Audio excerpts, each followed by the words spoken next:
Hey everyone, welcome to सरकारी eight once again. तो इस वीडियो में जो है मैं आप सभी के साथ इंपॉर्टेंट डिस्कशन करने वाला हूं जो कि उत्तर प्रदेश बीएससी नर्सिंग की काउंसलिंग से रिलेटेड रहने वाला है। ठीक है, तो आज ही इवनिंग में मैंने आपको एक इंपॉर्टेंट इन्फॉर्मेशन दी थी लाइक काउंसलिंग की फीस वगैरह से रिलेटेड। तो अभी कुछ ही टाइम पहले जो है 2023 के लिए जो काउंसलिंग के लिए इन्फॉर्मेशन ब्रोशर है वो भी रिलीज हो गया है।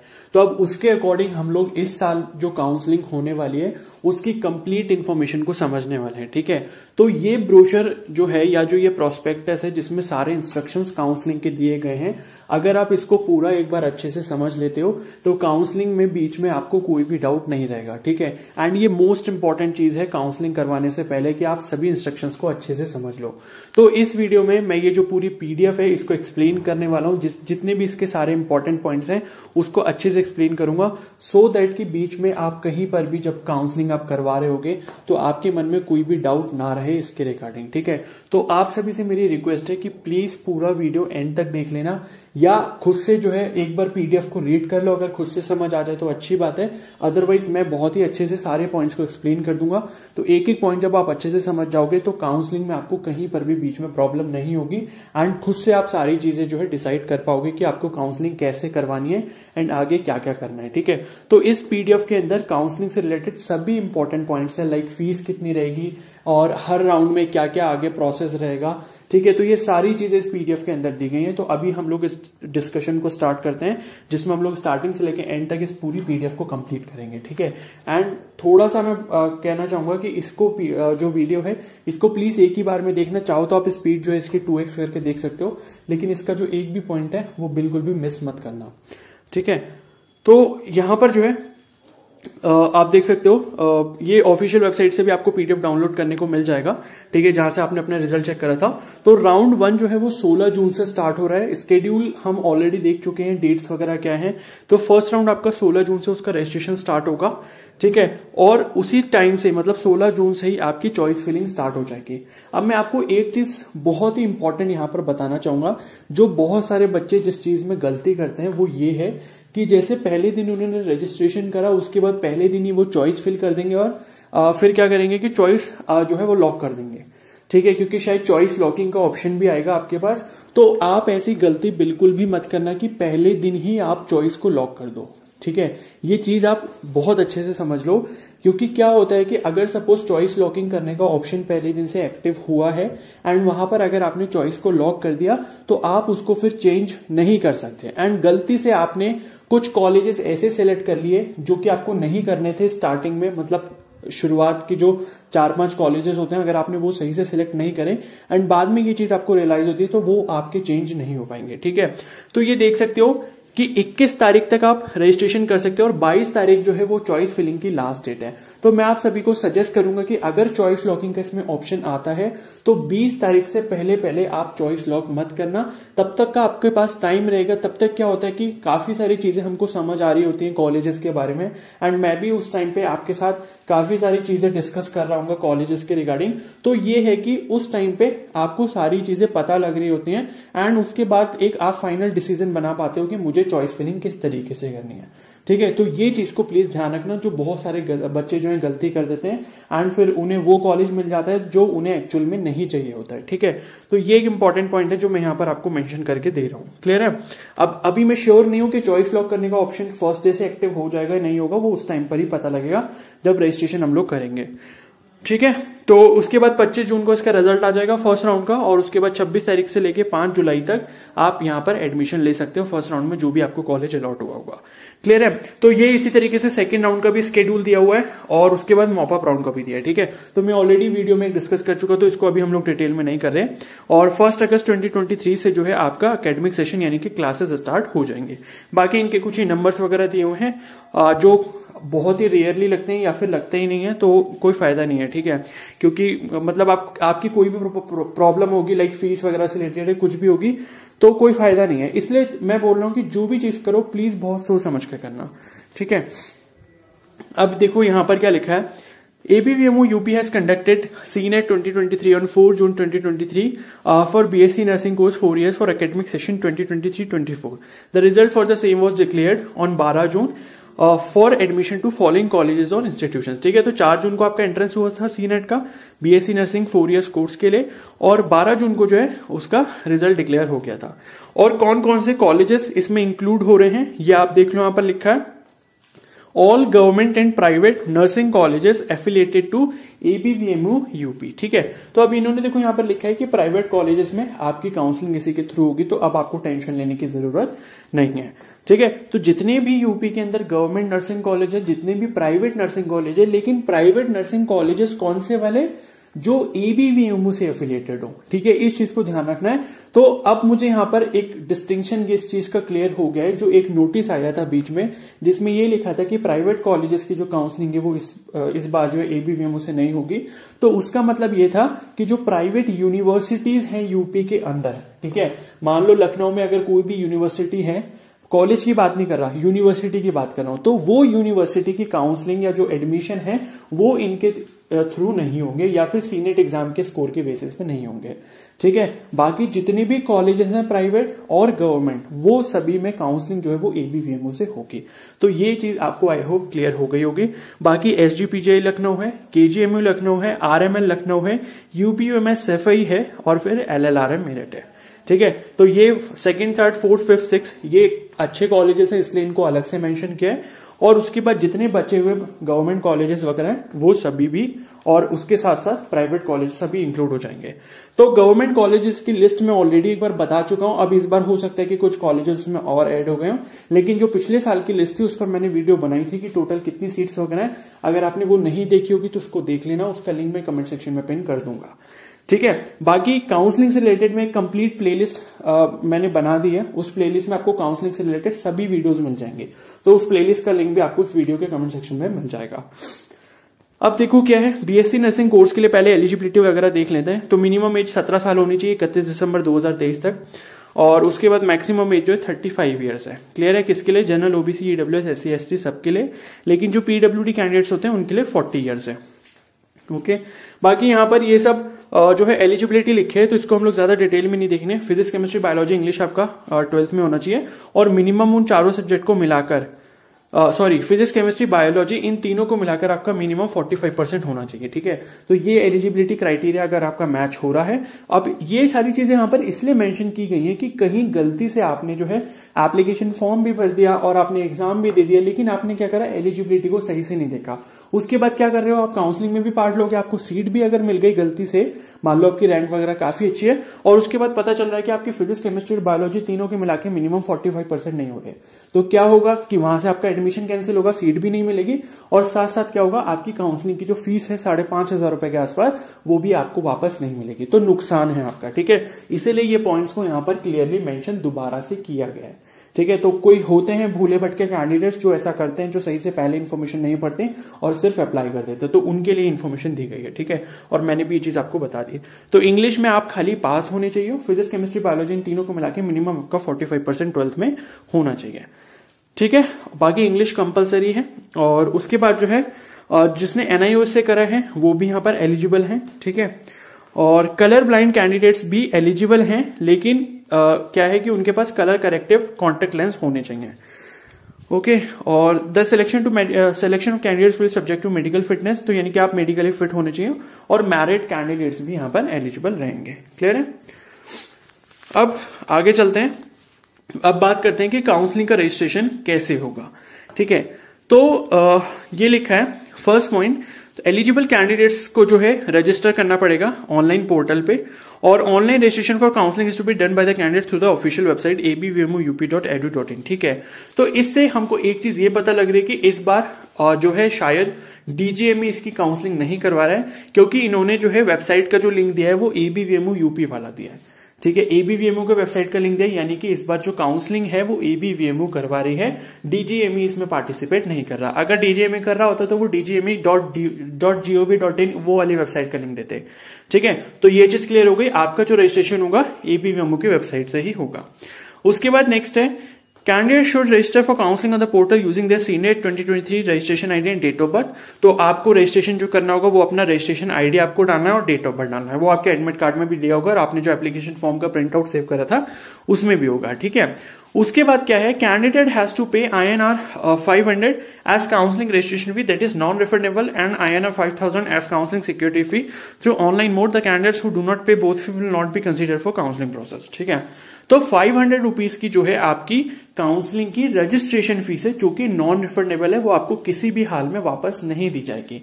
उसके बाद साथ में उसके कौन सी फीस है, 5000 रुपीज सिक्योरिटी फीस है जो रिफंडेबल होगी, लेकिन कुछ केसेस में अगर आप इनकी शर्तों को मानते हो तो वो 5000 रुपए जो है वो आपको बाद में मिल जाएंगे। लेकिन ये 5000 रुपए आने में कम से कम जो है आप मान के चलो 3-4 महीने लग जाते हैं कम से कम, और उससे ज्यादा भी हो सकता है।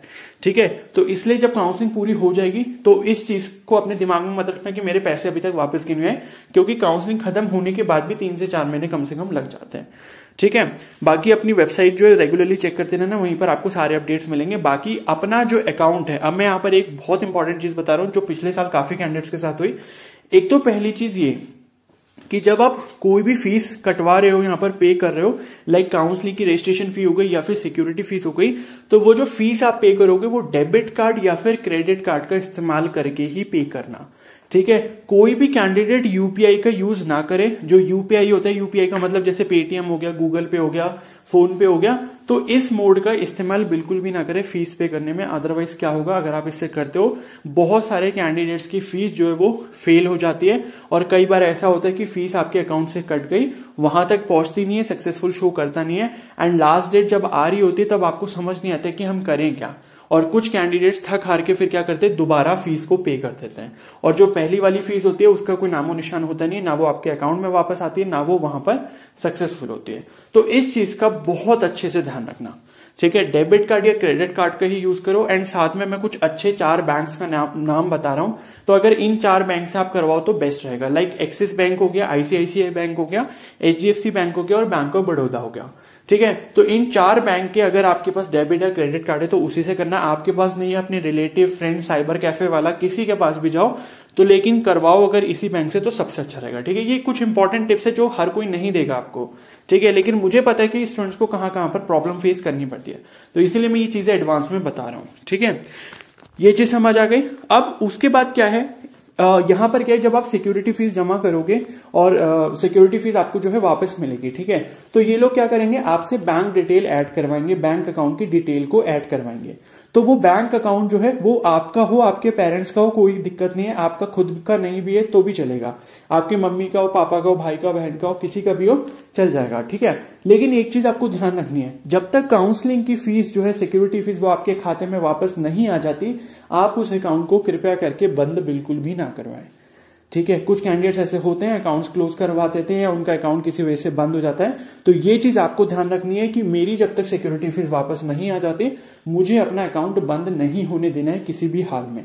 तो इस चीज का ध्यान रखना। ठीक है, तो ये चीज हो गई। उसके बाद अगले पॉइंट पे चलते हैं हम लोग। हाँ, और फीस आपको दोनों ही पे करनी पड़ेगी। ऐसा नहीं कि रजिस्ट्रेशन फीस आपने पे कर दी और सिक्योरिटी फीस पे नहीं करी तो आप जो है काउंसलिंग के लिए एलिजिबल हो गए। ठीक है, security fee plus registration fee दोनों ही पे करनी होंगे। उसके बाद नेक्स्ट है, after the completion of all round of counselling the admitted candidates and those candidates who have not been allotted any seat will be refunded counselling security fee INR 5000 to the bank account details already provided by the candidate at the time of application form filling। ठीक है, तो यहां पर इन्होंने क्या लिखा है, जब आपने फॉर्म फिल करा था तो उसमें आपने बैंक अकाउंट की डिटेल शायद ऐड की है, तो हो सकता है कि काउंसलिंग का जब आप अभी रजिस्ट्रेशन करो तो आपसे बैंक की डिटेल्स ना मांगी जाए। ठीक है, तो वही बात है, अगर आपने एप्लीकेशन फॉर्म फिल करते टाइम अपनी बैंक की डिटेल ऐड करी है तो वो बैंक अकाउंट चलता रहना चाहिए जब तक आपकी फीस वापस ना आ जाए। ठीक है, इस चीज का ध्यान रखना। और ये लिखा है कि जिन कैंडिडेट्स का एडमिशन हो जाएगा और वो कैंडिडेट जिनको कोई भी सीट नहीं मिलेगी आखिरी राउंड तक, ठीक है, उन दोनों ही कैटेगरी के कैंडिडेट्स को जो सिक्योरिटी फीस है वो उनके खाते में वापस कर दी जाएगी। ठीक है, तो अभी 2 लोगों के लिए यहां पर लिखा है, 2 टाइप के स्टूडेंट्स के लिए। पहला वाला कौन सा हो गया, जिनका एडमिशन हो जाएगा। दूसरे वो कैंडिडेट्स जिनको कोई भी सीट नहीं मिलेगी आखिरी राउंड तक। आखिरी राउंड इनका जैसे मॉपअप राउंड है, तो मॉपअप राउंड तक अगर कोई भी सीट नहीं मिलती तो क्या होगा, आपको जो है वापस कर दी जाएगी। उसके बाद है, after seat allotment the candidate has to pay a seat confirmation fee of INR 40,000 through online mode or challan method to AB Memo UP to confirm seat allotment. This amount will be transferred to the allotted college and adjusted against tuition fee after completion of all rounds of counseling process. ठीक है, अब ये चीज इन्होंने इस साल से नई कर दी है, ठीक है, जिसको मैं थोड़ा सा डिटेल में बताऊं। ये बेसिकली जो अभी ये जो चीज इन्होंने 40,000 वाली लिखी है, ये अभी तक आपकी यूपी स्टेट मेडिकल फैकल्टी में पिछले साल हुआ था कि उन्होंने क्या करा था, एडमिशन के टाइम पे बोला था कि आपको 5,000 ऑनलाइन जमा करवाने हैं, ठीक है। तो अब इस पॉइंट को बहुत अच्छे से समझ लो, क्योंकि इससे आपका अच्छा खासा नुकसान हो सकता है। इसका मतलब क्या है कि जैसे मान लो कि फर्स्ट राउंड की काउंसलिंग आपने करवाई एंड काउंसलिंग में आपको सीट मिल जाती है। सीट मिलने पर क्या होगा कि आपको जो है सीट कंफर्म करवाने के लिए 40,000 रुपए ऑनलाइन ट्रांजैक्शन करके एबीवीएमओ को जमा करने होंगे, ठीक है। और एबीवीएमओ क्या करेगा, वो अमाउंट कॉलेज को ट्रांसफर करेगा जब आप कॉलेज में जाकर एडमिशन ले लोगे, ठीक है। तो कहने का मतलब ये है कि फर्स्ट राउंड में सपोज सीट मिली या सेकंड राउंड में मिली है, किसी भी राउंड में सीट मिल जाती है, तो उसको कंफर्म करवाने के लिए कि मैं ही उस पर एडमिशन लूंगा, आपको 40,000 रुपए जो है कुछ टाइम ये लोग देंगे कि 2 दिन या 3 दिन, उस टाइम के अंदर जो है आपको 40,000 रुपए पे करने होंगे, ठीक है। तो अब आपको यहां से एक इंपॉर्टेंट चीज नोट डाउन करके रख लेनी है, वो ये है कि आपको जो है 40,000 रुपए का इंतजाम अभी से करके रख लेना है अपने बैंक अकाउंट में। मतलब 5,500 रुपए वो तो आपको पे करने ही करने हैं, रजिस्ट्रेशन और जो काउंसलिंग की जो फीस है, सिक्योरिटी और रजिस्ट्रेशन फी, 5,500 वो हो गए, और 40,000 रुपए आपको अकाउंट में अपने पास रख लेने हैं कि जैसे ही आपका सीट अलॉटमेंट का रिजल्ट आएगा फर्स्ट राउंड की, तो आपको अपनी सीट पकड़ने के लिए या रोकने के लिए जो है 40,000 रुपए का अमाउंट जो है 1 या 2 दिन के अंदर अंदर ऑनलाइन ट्रांसफर करना होगा। तो इस चीज को आप अभी से ध्यान रख लो, ठीक है। क्योंकि कई बार क्या होता है कि मान लो सीट अलॉटमेंट का रिजल्ट आया, उसके नेक्स्ट डे जो है आपका सेकंड सैटरडे हो गया या संडे हो गया, और फिर आप बैंक जा नहीं सकते, कैसे करोगे आप ऑनलाइन ट्रांसफर। तो ये चीज आप थोड़ा यहां से ध्यान रख लेना, ठीक है, ओके। और इसके बाद ये भी है, और देखो यहां पर एक चीज ये है कि 40,000 रुपए जैसे आप जमा कर देते हो तो वो आपको जो है अलॉटेड कॉलेज में फीस चली जाएगी। तो इसलिए जो आपको चॉइस फिलिंग करनी होगी वो बहुत ध्यान से करनी होगी, एंड ऐसे कॉलेजेस गलती से भी सिलेक्ट मत करना जो आपको चाहिए ही नहीं। आप सोचो कि ये गवर्नमेंट कॉलेज में इसको सेलेक्ट कर लेता हूं, लेकिन आपका मन वहां पर जाने का नहीं है, तो आप उसको सेलेक्ट मत करना। क्योंकि अगर आपको वो मिल गया, ठीक है, वो मिल गया, और फिर क्या होगा, मे बी ऐसा हो सकता है कि अगर आपको वो मिल गया, आपने वो सीट छोड़ दी, तो एक तो ये है कि आपके 5,000 रुपए जाएंगे। अभी मैं आगे और उसको जो है डिटेल में बता दूंगा, ठीक है। तो बहुत सारे लॉसेस होते हैं इस तरीके से, तो आपको जो चॉइस फिलिंग करनी है बहुत ही केयरफुली करनी है। अब नेक्स्ट चीज यहां पर लिखिए, after seat allotment the candidate has to report to the college for the document verification and also deposit admission or administrative fee of INR 2,000. It is the responsibility of the candidate to carry the original certificates and one set of self-attested photocopy of documents or certificate for verification purpose. All admissions are provisional and can be cancelled at any time if any information is found to be wrong. ठीक है, तो क्या है कि 40,000 रुपए online आप transaction करवा के अपनी सीट को जब कंफर्म कर लोगे, उसके बाद आपको उसी कॉलेज में जाना होगा अपने सारे डॉक्यूमेंट्स लेकर, ठीक है। ओरिजिनल डॉक्यूमेंट, साथ में उसकी एक फोटोकॉपी का पूरा set, self attested. Self attested का मतलब क्या होता है कि हर फोटोकॉपी के ऊपर आपका सिग्नेचर होगा, उसे ही हम लोग सेल्फ अटेस्टेड कॉपी कहते हैं, ठीक है। तो वो डॉक्यूमेंट्स का सेट लेके साथ में 2,000 रुपए जो है वो आपको लेके जाने पड़ेंगे, जो कि 2,000 रुपए आपका एडमिशन फीस होगी। जब आप कॉलेज में जाओगे आपसे एडमिशन फॉर्म फिल करवाया जाएगा एंड वहां पर आपको 2,000 रुपए जमा करने होंगे, ठीक है। और डॉक्यूमेंट्स के ऊपर मैं ऑलरेडी वीडियो बना चुका हूं, जिसने नहीं देखी जाकर देख लेना, लिंक कमेंट सेक्शन में मिल जाएगा, ठीक है। वही डॉक्यूमेंट्स आपको साथ में लेके जाने हैं, साथ में उसकी एक कॉपी, ओके। उसके बाद है after the seat allotment and acceptance in mop-up round, if any candidate is not taking admission in allotted college till the last date of reporting in the college, the allotted seat and security fee INR 5,000 and seat confirmation fee of INR 40,000 will be forfeited. ठीक है, देखो यहां पर आगे आपके अच्छे खासे नुकसान की बात इसमें ये लिखा है कि मॉपअप राउंड तक, ठीक है, मतलब seat allotment, after the seat allotment and acceptance in mop up round. तो मॉपअप राउंड की यहां पर बात हो रही है कि मॉपअप राउंड में अगर आप ऐसा करते हो कि आपने सीट को एक्सेप्ट कर लिया, 40,000 रुपए पे कर दिए, और क्या है कि उसके बाद आपने अपना मन बनाया कि मुझे अब एडमिशन नहीं लेना, तो उस केस में क्या होगा कि आपकी 40,000 रुपए भी जाएंगे, साथ साथ आपके 5,000 रुपए भी चले जाएंगे, ठीक है। ये मॉपअप राउंड की कहानी लिखी है, अभी फर्स्ट और सेकंड राउंड का कुछ भी यहां पर नहीं मेंशन किया है, तो अभी उसका नहीं पता कि क्या होगा। लेकिन फिर भी आपको जो करना है बहुत केयरफुली करना है, क्योंकि यहां पर थोड़ी सी गलती की वजह से भी आपका काफी बड़ा नुकसान हो सकता है। क्योंकि ये 40,000 वाला सिस्टम जो है प्रीवियस ईयर तक नहीं था, इस साल से इन्होंने लागू किया, तो बहुत सतर्क होकर आपको जो ये काम करना पड़ेगा। ठीक है।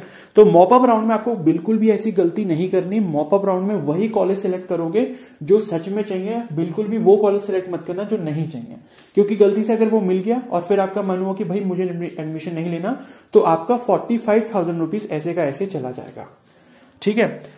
उसके बाद नेक्स्ट है original certificates are to be submitted only after completion of the counselling process at the college, ठीक है। तो सर्टिफिकेट वगैरह आपके सारे ओरिजिनल सब सही होना चाहिए, उसमें कुछ भी गलती निकलेगी तब भी आपका एडमिशन कैंसिल कर दिया जाएगा, तो इस चीज का ध्यान रखना, ठीक है। At the time of document verification of the allotted college the candidate should present all original and valid certificate document, failure to do so will lead to cancellation of allotted seat. ये चीज मैंने बता दी, document में कुछ भी गड़बड़ी निकलती है, नाम वगैरह में कुछ भी स्पेलिंग मिस्टेक वगैरह होती है, एंड वो लोग अगर नहीं मानते तो आपकी एडमिशन जो आपका सीट वो कैंसिल हो जाएगा, आपको नहीं दिया जाएगा, ठीक है। उसके साथ साथ क्या है, the candidates who are issued allotment letter are required to submit certificate of medical fitness issued by government medical college और डिस्ट्रिक्ट हॉस्पिटल, ठीक है। तो क्या है, जब आपको सीट मिल जाएगी, जैसे मान लो कि आज रिजल्ट आ गया, ठीक है, आज रिजल्ट आ गया एंड मुझे जो है अगले 5 दिन के अंदर अंदर एडमिशन लेने जाना है, तो आप जो है अपना मेडिकल फिटनेस सर्टिफिकेट भी सरकारी अस्पताल से बनाकर लेकर जाओगे, ठीक है। लेकिन सरकारी अस्पताल कौन सा होना चाहिए, जो आपका डिस्ट्रिक्ट हॉस्पिटल होता है, ठीक है। कुछ होते हैं सीएससी, यानी कि जो आपके टाउन में या फिर सिटी में होते हैं, वो वाले नहीं चलेंगे। जो आपका मेन डिस्ट्रिक्ट का हॉस्पिटल होता है, वहां से आपको मेडिकल फिटनेस सर्टिफिकेट बनवाना होगा, या फिर आपके आसपास कोई गवर्नमेंट मेडिकल कॉलेज है तो वहां से भी आप बनवा सकते हो, ठीक है। तो एडमिशन से पहले आपको ये चीज भी लेकर जानी पड़ेगी। उसके बाद है for admission to government college the candidate should be Uttar Pradesh domicile only, यानी कि यूपी का डोमिसाइल होना जरूरी है अगर आपको गवर्नमेंट कॉलेज चाहिए। Candidate is having the domicile certificate of UP state और candidate has pass 10th and 12th board examination from UP, ठीक है। तो ये है कि आपका जैसे यूपी का अगर डोमिसाइल नहीं है, तो दूसरा जो केस है जिसमें आप एलिजिबल हो गवर्नमेंट कॉलेज के लिए, वो ये है कि आपने 10th और 12th दोनों ही क्लासेस जो है यूपी से की हो। अब यूपी से की हो इसका मतलब ये नहीं है कि यूपी बोर्ड से की हो, यूपी से की हो के मतलब यूपी के किसी भी कॉलेज या स्कूल से की हो, चाहे वो सीबीएसई बोर्ड हो, चाहे वो आपका यूपी बोर्ड हो या आईसीएसई बोर्ड हो या कोई भी और बोर्ड हो, वो कोई प्रॉब्लम नहीं है। लेकिन आपके जो स्कूल का पता है वो उत्तर प्रदेश के अंदर अंदर का होना चाहिए, ठीक है। और उसके बाद लिखा है प्राइवेट कॉलेज के लिए जो है अदर स्टेट वाले कैंडिडेट्स भी एलिजिबल रहेंगे। और उसके बाद जो है नेक्स्ट यहां पर एक चीज लिखी है कि minimum qualifying marks for entrance exam are 50 percentile for unreserve EWS category, 45 percentile for general EWS PWD and 40 percentile for SC ST and OBC category, ठीक है। तो देखो यहां पर एक चीज ये बहुत इंपॉर्टेंट है, अगर आप जनरल या फिर ईडब्ल्यूएस कैटेगरी से हो तो 50 परसेंटाइल आपका मिनिमम स्कोर होना चाहिए। और अगर आप जनरल ईडब्ल्यूएस मतलब क्या बोलते हैं जनरल या फिर ईडब्ल्यूएस पीडब्ल्यूडी से हो तो उस केस में जो है 45 परसेंटाइल होना चाहिए, ठीक है। मतलब पीडब्ल्यूडी कैटेगरी सब कैटेगरी की बात कर रहे हैं, मतलब अगर आप पीडब्ल्यूडी कैंडिडेट हो और आप जनरल और ईडब्ल्यूएस से बिलोंग करते हो तो उस केस में आपको 45 चाहिए। अगर आप सिंपली जनरल या ईडब्ल्यूएस से हो तब आपको 50 परसेंटाइल चाहिए। अगर आप एससी एसटी ओबीसी से हो तब आपको 40 परसेंटाइल स्कोर मिनिमम आपका रिजल्ट में होना चाहिए, तभी आप काउंसलिंग में एलिजिबल होगे, ठीक है। और कोई भी डायरेक्ट एडमिशन के लिए जो है यहां पर एलिजिबल नहीं है, ठीक है। अब यहां पर एक और इंपॉर्टेंट चीज बता दूं, अगर आपको किसी भी गवर्नमेंट कॉलेज या किसी भी प्राइवेट कॉलेज जो कि एबीवीएमयू से एफिलेटेड है, वहां से अगर कुछ भी ऐसा कॉल वगैरह आता है कि आप हमसे एडमिशन करवा लो या हम आपका एडमिशन करवा देंगे, तो आप इस चक्कर में बिल्कुल भी ना पड़े, क्योंकि अभी लास्ट ईयर कुछ ऐसे कॉलेजेस में एडमिशन हुए हैं एंड वहां पर सभी जगह जो है इंक्वायरी चल रही है, ठीक है। एंड वहां पर जितने भी स्टूडेंट्स को एनरोल किया गया था उन सबको निकाला जा रहा है। तो इस चीज का बहुत अच्छे से ध्यान रखना, अगर आपको काउंसलिंग करनी है तो इसी प्रोसेस के थ्रू, इसी चैनल के थ्रू काउंसलिंग आप करवाओ और जो भी आपको सीट अलॉटमेंट मिलता है उसी के अकॉर्डिंग आप एडमिशन लो। इधर उधर के रास्ते गलती से भी मत अपनाना, आपका ही फ्यूचर खराब होगा, ठीक है। तो ये एक वार्निंग साइन है जो मैं आपको अभी से बता रहा हूं, ठीक है। उसके बाद है फिर candidates are advise not to wait for last date and time, मतलब ये है कि आखिरी दिन का वेट मत करना, ना तो चॉइस फिल करने के लिए ना ही रजिस्ट्रेशन करने के लिए, ठीक है। और उसके बाद है अपने प्रेफरेंस के अकॉर्डिंग आपको चॉइस फिल करनी होगी, मतलब फर्स्ट सेकंड थर्ड नंबर जो भी आप लगाते हो कॉलेजेस वो आपको लगाने हैं, ओके। और बाकी अब आगे चलते हैं, ये रिजर्वेशन पॉलिसी के बारे में इंफॉर्मेशन दी, इसको छोड़ो, ठीक है। अभी जब सीट मैट्रिक्स आएगी तो अपने आप उसमें लिखा होगा। बाकी ईडब्ल्यूएस के लिए 10% का रिजर्वेशन है और ये लिखा है कि caste certificate issued only by the competent authority that is tehsildar of UP government and available on government portal for verification are acceptable, ठीक है। तो जो आपका कास्ट सर्टिफिकेट है वो कम से कम तहसीलदार रैंक से जो है आपका इशू होना चाहिए यूपी गवर्नमेंट से, तभी उस केस में जो है एक्सेप्टेबल रहेगा और गवर्नमेंट पोर्टल पे अवेलेबल होना चाहिए। ठीक है। और दूसरी चीज ये लिखी है, ये चीज मैं ऑलरेडी बता भी चुका हूं कि ओबीसी और ईडब्ल्यू सर्टिफिकेट जो है वो 1 अप्रैल 2023 के बाद का ही बना होना चाहिए। मतलब 1 अप्रैल 2023 का बना हो या फिर उसके किसी भी डेट का बाद का बना हो, तभी उस केस में एलिजिबल रहोगे। एंड यहाँ पर सेंट्रल वाला कोई चक्कर नहीं रहता, जैसे कि AIIMS BSc nursing BSc paramedical courses में है, क्योंकि एम्स एक सेंट्रल इंस्टीट्यूट है और ये आपके स्टेट कॉलेजेस हैं, तो यहाँ पर आपका स्टेट वाला सर्टिफिकेट भी चल जाएगा, सेंट्रल वाला भी चल जाएगा, कोई दिक्कत नहीं है। ठीक है। तो ईडब्ल्यूएस ओबीसी के लिए 1 अप्रैल 2023 की और उसके बाद की डेट का बना होना चाहिए। बाकी एससी एसटी पीडब्ल्यू जो बाकी जितनी भी कैटेगरीज बची हुई हैं, जनरल का कोई सर्टिफिकेट नहीं होता और बाकी जितनी भी कैटेगरीज हैं उनके लिए सर्टिफिकेट की डेट का कोई मतलब नहीं है, आपका कितना भी पुराना हो चल जाएगा। और काफी सारे कैंडिडेट्स ये भी पूछे थे कि डोमिसाइल की डेट क्या होनी चाहिए, तो भाई देखो डोमिसाइल के जो डोमिसाइल की डेट होती है उसका भी कोई मतलब नहीं होता। डोमिसाइल चाहे आपका 1 साल पुराना हो, 4 साल पुराना हो या 8 साल पुराना हो, सब चलेगा। ठीक है। डोमिसाइल का डेट का कोई भी पंगा नहीं होता। और ये लिखा है कि जिनकी डीएफएफ सर्टिफिकेट है यानी कि डिपेंडेंट ऑफ फ्रीडम फाइटर, उनका जो सर्टिफिकेट है वो डीएम का ही बना होना चाहिए, तभी एक्सेप्टेबल रहेगा। और वैलिड एक्स सर्विस मैन का जो सर्टिफिकेट है वो उनकी अथॉरिटी से बना होना चाहिए। और एनसीसी सर्टिफिकेट जो है विद ग्रेड बी आपकी बटालियन से इशू होना चाहिए। ठीक है। और सी सर्टिफिकेट से नीचे वालों को शायद यहाँ नहीं मिलेगा रिजर्वेशन, लाइक किसी का बी सर्टिफिकेट है या ए सर्टिफिकेट है तो उन्हें यहाँ पर रिजर्वेशन एनसीसी वाला नहीं मिलेगा। ठीक है। ये चीज हो गई।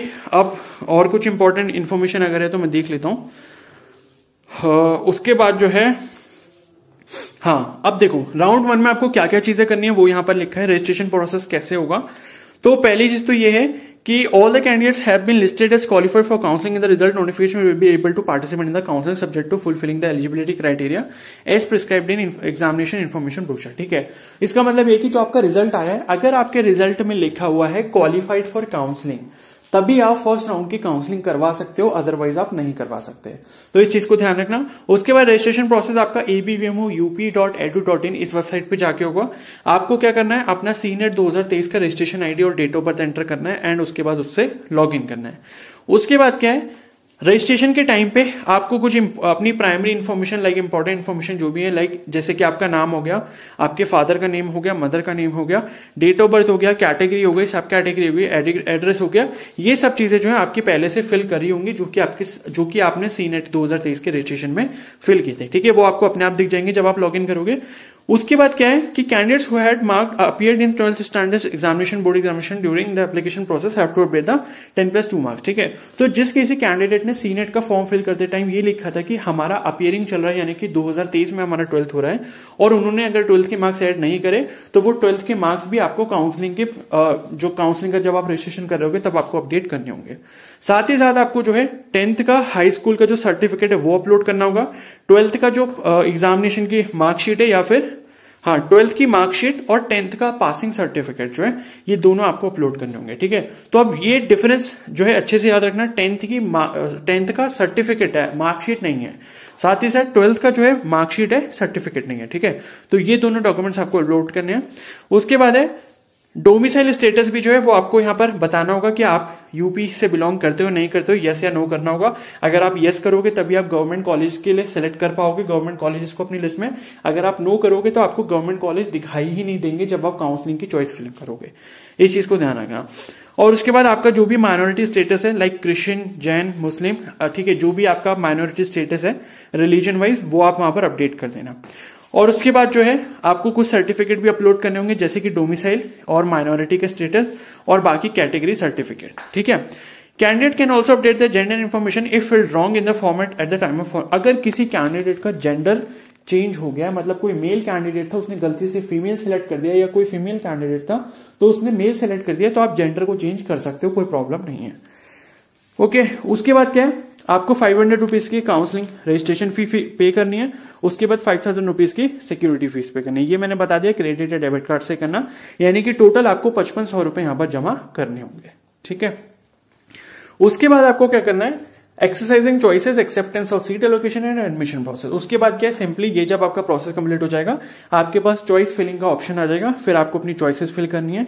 चॉइसेस कैसे कैसे फिल करनी है, कौन से कॉलेजेस को ऊपर रखना है, ये मैं बताऊंगा आपको, ठीक है। और उसके बाद है the choices made by the candidate should be saved by the candidate before lockout. तो उसके बाद ये है कि जब आप चॉइस फिल कर रहे होगे तो आप उनको सेव जरूर कर देना लॉग आउट करने से पहले, ठीक है। और उसके बाद ये है candidates can make changes in the save preferences choices as many time as he और she wish, the preferred choices will be automatically locked on the last end, ठीक है। तो देखो यहाँ पर ये है कि चॉइस जब आप फिल कर लोगे उसको लॉक करने का आपको ऑप्शन नहीं दिया जाएगा।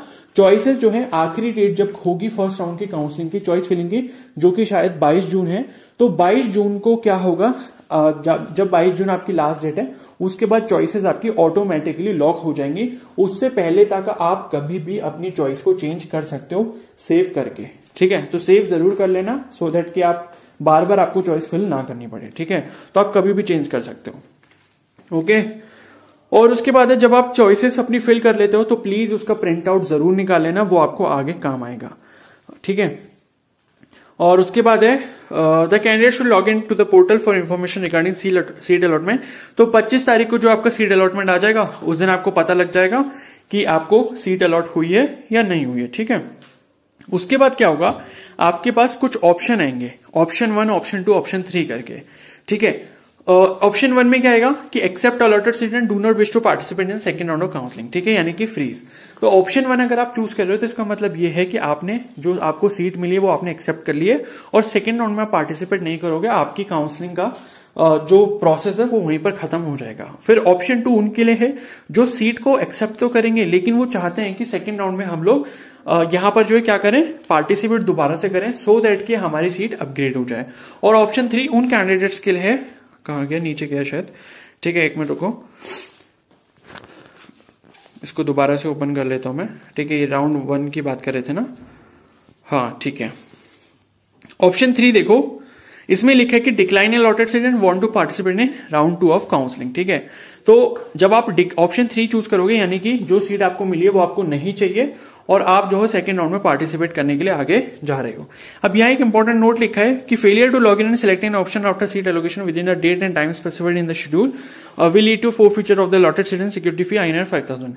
यानी कि जब आपका रिजल्ट आ जाएगा सीट अलॉटमेंट का, उसके बाद अगर आप इन तीनों में से कोई भी ऑप्शन चूज नहीं करोगे तो उस केस में आपकी जितनी भी सिक्योरिटी फीस वगैरह ये सब आपकी जब्त कर ली जाएगी और आपको वापस नहीं दी जाएगी, ठीक है। और उसके बाद है all the candidates who are allotted seat and exceed option 1 and 2 are mandatorily required to deposit seat confirmation fee of INR 40,000। तो जो फर्स्ट और सेकंड ऑप्शन को चूज करेगा उनको 40,000 देने ही पड़ेंगे, मतलब ऑनलाइन मोड से होगा। और उसके बाद जो है आपको कॉलेज जाके अपना एडमिशन करवा लेना होगा, ठीक है। और उसके बाद वहां पर जाके 2,000 रुपए आपको एडमिशन फीस वगैरह देनी है, अपने ओरिजिनल सर्टिफिकेट्स देने हैं, उसकी एक सेल्फ अटेस्टेड कॉपी देनी है, ठीक है, ये सब चीजें।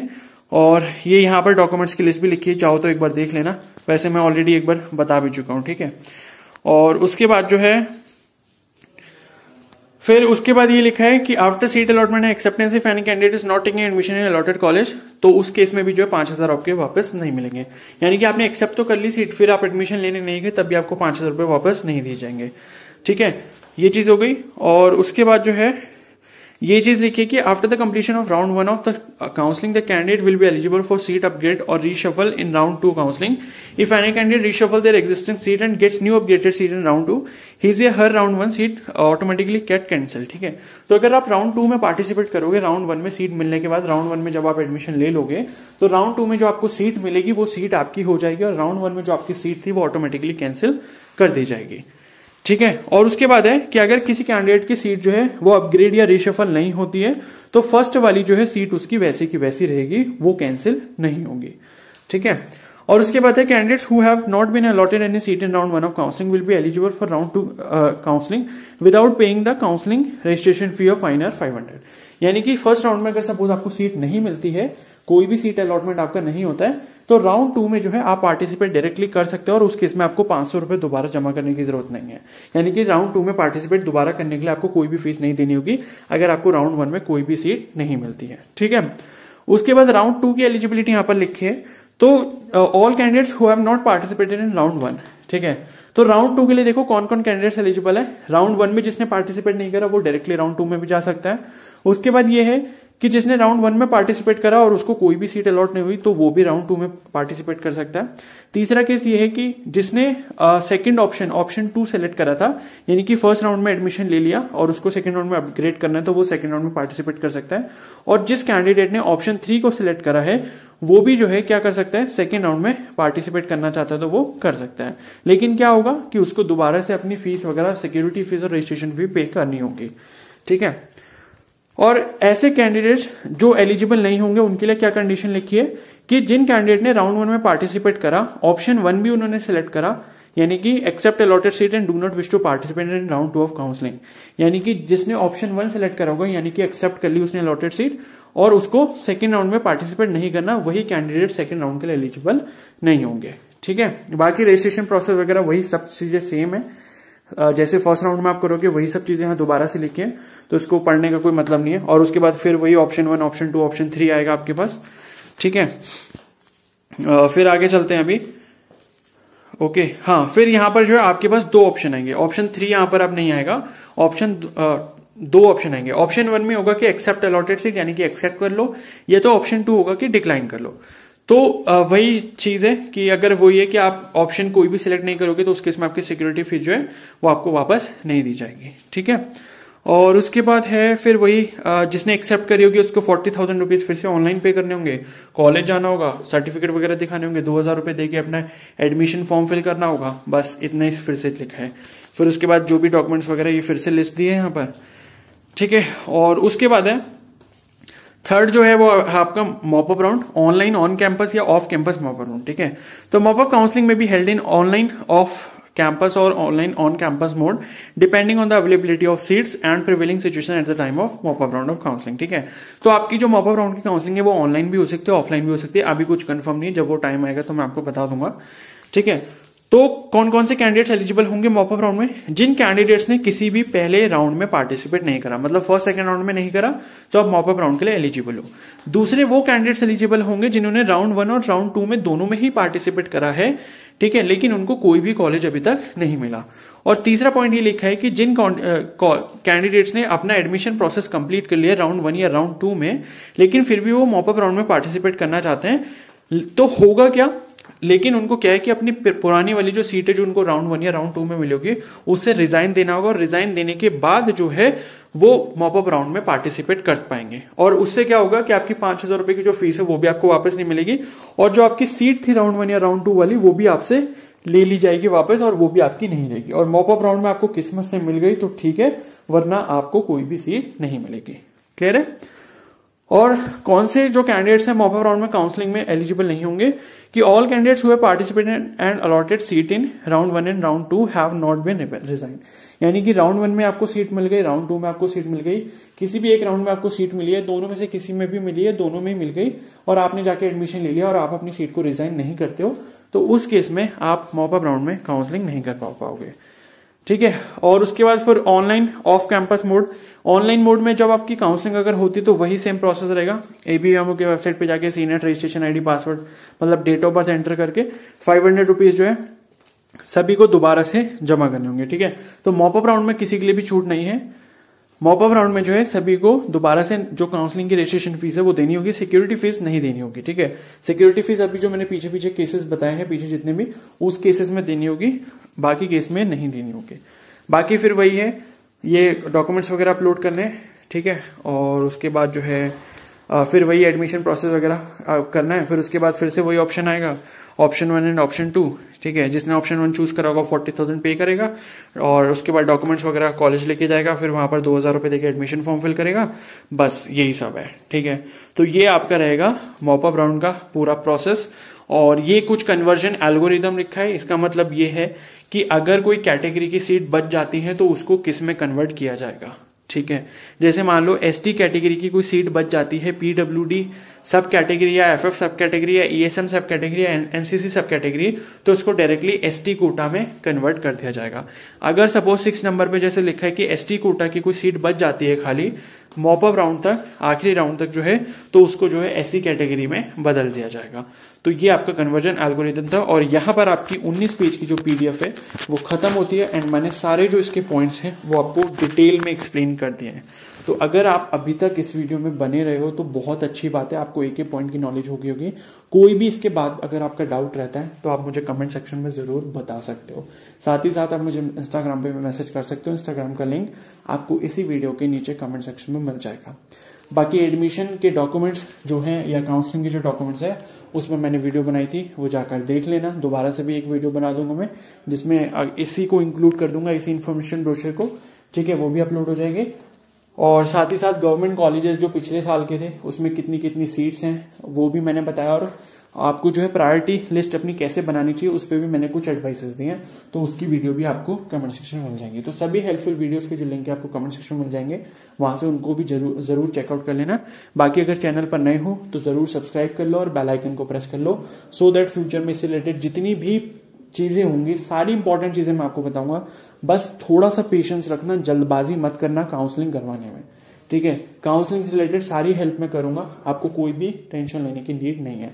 जिसको कुछ भी नहीं पता कि मतलब ABCD इसका नहीं पता, सारी चीजें मैं बताऊंगा डिटेल में। जब तक आपके सारे डाउट्स क्लियर ना हो जाए तब तक मैं आपकी हेल्प करना नहीं छोड़ूंगा, ठीक है। तो अगर ये वीडियो आपको हेल्पफुल लगे तो प्लीज जरूर लाइक कर देना और चैनल पर नए तो जरूर सब्सक्राइब करो। और कोई डाउट हो तो मुझे कमेंट सेक्शन में बता सकते हो या फिर मुझे इंस्टाग्राम पे मैसेज कर सकते हो। Okay, so thank you and have a nice day.